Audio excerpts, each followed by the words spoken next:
Over 10,000 French citizens vanished in the chaotic days following the liberation, many without ever standing trial.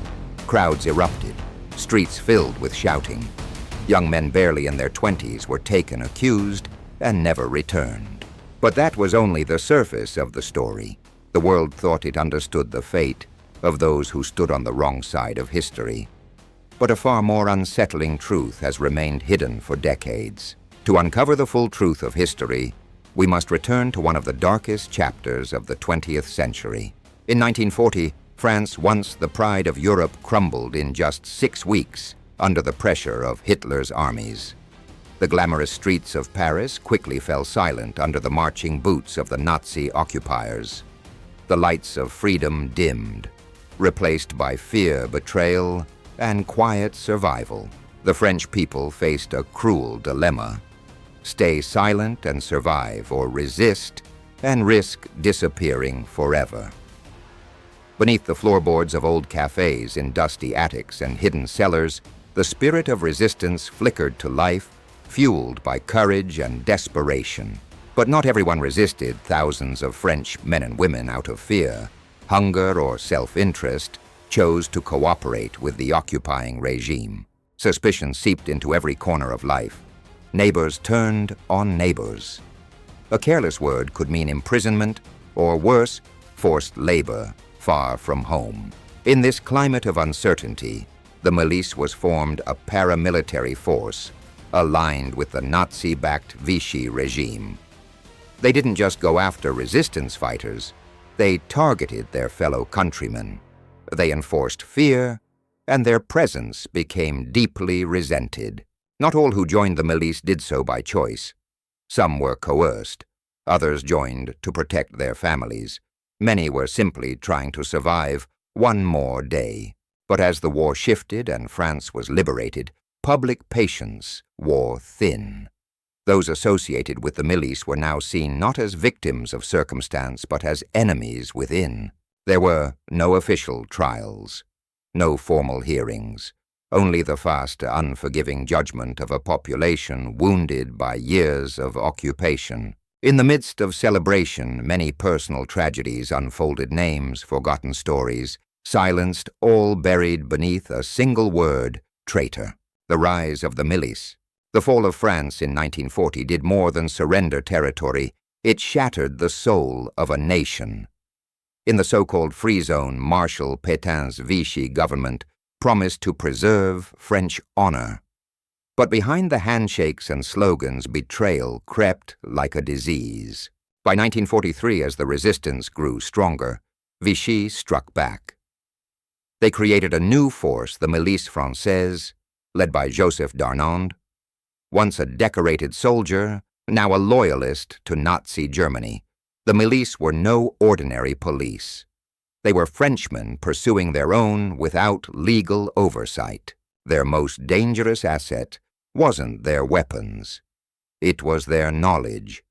They knew the faces behind every door, the whispers in every cafe. Recruitment posters promised security, food exemption from forced labor, steady wages.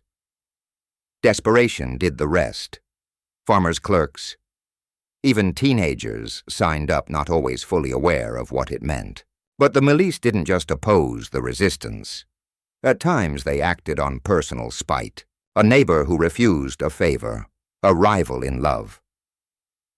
A whispered rumor could bring consequences to an entire family. Some of the most dangerous among them appeared the most ordinary. It wasn't uncommon for a Milice member to share a meal with neighbors by day and report them by night. By early 1944, the Milice had grown to nearly 30,000 across France. Their blue berets and armbands became symbols of fear. They carried out raids, imposed harsh penalties, and disrupted families, often without substantial evidence. As the Allies landed in Normandy and liberation approached, the Milice responded with increased urgency. They knew that retribution would come. They understood that in a free France, their role would not be forgotten. So they made a choice to strike first. Entire villages were devastated. Civilians disappeared. And in the worst instances, Some members reportedly celebrated during interrogations indifferent to the cries around them. The Milice were no longer acting out of loyalty. They were trying to protect themselves, even if it meant dragging the country further into chaos, liberation, and the fires of revenge. The summer of 1944 brought the roar of freedom back to France. As Allied forces stormed the beaches of Normandy and German control, collapsed towns and villages erupted in celebration. Flags hidden for years unfurled once more. Songs once banned rose into the warm air. The liberation was a rebirth, but also a reckoning. Across newly freed cities, hastily formed local committees compiled lists of suspected collaborators. Some were genuinely guilty. Others had simply made the wrong choice in the wrong moment. Justice was expected, and it came swiftly without waiting for trials. But behind the public joy, another kind of list circulated, quiet, whispered, and far more personal. Names written out of resentment or envy, old rivalries resurfaced disguised as patriotism, personal grievances resolved with unspoken accusations. In the chaos, the word traitor was applied too freely. A woman who had accepted food from a German officer, a teenager who delivered messages for the Vichy town hall. Acts of survival were reinterpreted as betrayal. At first, the reprisals felt righteous. Shaved heads, public shaming, and rushed punishments became symbols of a country cleansing itself. But then came consequences no one could justify. Elderly men taken from their homes. Young people attacked for family ties. Entire families disappeared after anonymous accusations passed from neighbor to neighbor. Official reports would later state that fewer than 800 individuals were formally executed after liberation. But the reality told another story, one found in quiet fields, forest clearings, and shallow streams. Some of the dead had collaborated, others had only endured. Among them were names once praised resistance members who through fear or falsehood were wrongly condemned. France had broken its chains of occupation, but in doing so it bound itself in new chains. Suspicion, bitterness, and a desire for purity that no tribunal could satisfy. The Grenoble Executions. In the early autumn of 1944, Grenoble, once a city silenced by occupation, stirred with a dangerous new energy. German forces had withdrawn. The French flag flew high again. Yet the streets remained tense, not from marching boots, but from the weight of unresolved fury. Justice was expected, and many believed it could not wait. 6 captured members of the Milice men accused of enforcing terror in the region were taken from their cells and led toward the outskirts of the city. Their hands were bound. Their expressions varied, some stoic, others visibly shaken as they faced a crowd that had waited years for this reckoning. The location was chosen with deliberate symbolism, an abandoned factory courtyard, the same ground where months earlier Milice forces had overseen the deaths of 23 French resistance members. Now the roles were reversed, but among the 6 stood one young man, barely 19, whose crime had been carrying messages for the wrong side. Perhaps too young to fully grasp the stakes, perhaps old enough to be blamed. They were positioned before wooden posts, across from a hastily assembled group of Maquis fighters, some no older than those they guarded. The onlookers pressed forward, emotions high. It was not a quiet moment of justice. It was a spectacle raw with pain and unresolved trauma. The orders were called, rifles were lifted.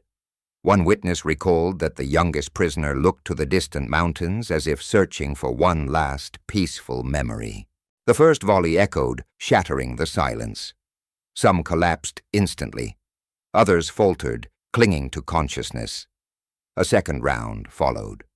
One boy, still upright, remained until a final shot ended the moment. Their bodies remained in the courtyard, silent witnesses to a cycle now reversed. For the crowd, it was a release. For history, it was a moment suspended between justice and vengeance. Grenoble had been liberated, But in that crumbling courtyard beneath the quiet Alps, the boundary between right and wrong blurred, and perhaps in that moment could never be clearly redrawn again. The shocking truth beneath the surface. For many in France, the months following liberation were a blur of celebration, retribution, and quiet uncertainty. Official reports painted a picture of national renewal, justice delivered, collaborators punished, heroes honored. It was a narrative of redemption, simple and satisfying. But beneath that carefully crafted story, a far more complicated truth lingered. As purges swept across towns and villages, not every punishment fell on the guilty. Fear and resentment blurred the lines. Some families who had done nothing more than try to survive were accused by neighbors eager to erase their own wartime compromises or settle personal grudges. Some of those targeted had never collaborated at all. Old disagreements were recast as political crimes. A misunderstanding became betrayal. Even former allies were denounced by those seeking to prove their own loyalty. There were instances of resistance members condemning former friends, employers, or distant relatives, fearful that hesitating might draw suspicion on themselves. The purges became not just a response to occupation, but a dangerous tool of the present. And once a name was whispered, there was often no time or will to question its accuracy. In the countryside around Grenoble, quiet stories circulated of entire families vanishing overnight. Not just known collaborators, but also those who had spoken cautiously, greeted the wrong person, or simply lived in the wrong house at the wrong time. In the mud of liberation, the suffering of the guilty and the innocent became indistinguishable. France had broken free, but it was not yet healed. The war against an external enemy had ended. But the deeper conflict, the war of memory, mistrust, and mourning, was only beginning. Hidden mass reprisals. In the months after France's liberation, a second, quieter struggle began across the countryside. It involved no tanks or battles. It wasn't covered by newspapers or honored with medals. It left behind no headlines, only unanswered questions and unmarked earth. Far from the cities where public purges played out under the eyes of officials, rural communities faced their own reckonings. Long-standing tensions resurfaced. Resistance groups, once united by a common cause, fractured. Some took action with grim calculation. Others acted on emotion with little concern for evidence or consequence. In meadows and wooded hills, villagers began to find things they hadn't expected. Sunken earth, hastily covered, handmade markers, and silent traces of those who had disappeared. Official reports told a story of order, fewer than 800 executions legally authorized by post-war courts. But in the fields and forests, another version of history emerged. One unrecorded, spoken only in whispers. In Maymac, a remote village nestled among pines, stories circulated about an entire convoy of detainees, Germans and suspected collaborators who vanished without formal process. For years, silence was the only shield. Speaking out meant risk. Decades later, as roads were built and forests cleared, remains began to surface. Some were dressed in worn uniforms. Others wore everyday clothing. The Reprisals did not always distinguish between guilt and circumstance. In many cases, fear and rumor held more power than truth. Across France, hidden confrontations played out in barns, in orchards, in forgotten ravines. Some local leaders called for restraint. But by then, momentum had taken over, and through it all, one quiet truth emerged. The external war had ended, but the internal reckoning with memory, identity, and loss was only beginning. Justice, revenge, or something else. After liberation, France sought to restore its institutions, laws, and sense of moral order. Courts reopened, trials resumed, and public announcements spoke of unity and justice. But beneath the headlines, the statistics raised questions. Between 1944 and 1951, fewer than 6,700 people were sentenced to death. Only around 800 of those sentences were formally carried out. Yet independent historians estimate that between 10,000 and 35,000 people may have died without legal judgment during the chaotic months of 1944-45. In some places, the toll overwhelmed entire communities. In areas like the Dordogne and Limousin, nearly 1 in 50 residents either vanished, were imprisoned, or fled. In Haute-Savoie, overcrowded jails led to swift and improvised punishment. What had begun as a call for justice evolved into something far less controlled. Accusations were leveled for reasons beyond politics, fear, revenge, or personal gain. Even some who now claimed the moral high ground had once shown loyalty to Vichy or remained silent under occupation. The resistance had fought for freedom, but in a lawless moment, a few used that freedom to mirror the very forces they had opposed. Public squares became stages for humiliation. Hidden paths turned into silent memorials. France reclaimed its land, but not without cost. Reflection and closing. France emerged from war waving flags of freedom. But beneath the parades and anthems, deeper wounds remained, wounds no celebration could truly heal.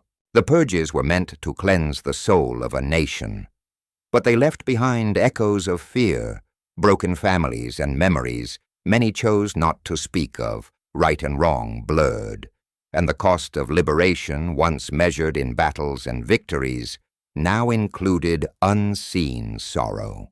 History often celebrates triumph. It rarely counts what was lost along the way. The story of France's post-war reckoning is not a tale of clear lines. It is a reflection showing how fear and rage, even with noble intent, can lead people down irreversible paths. And that is why this story matters. If you've come this far, thank you. You are part of a journey, not to rewrite the past, but to face it. These stories challenge, disturb, and deepen our understanding of what it means to remember. If you're ready to keep exploring the forgotten corners of history, subscribe. Join us as we uncover more truths hidden beneath the surface, because that's where real history often lives, just beneath what the world remembers.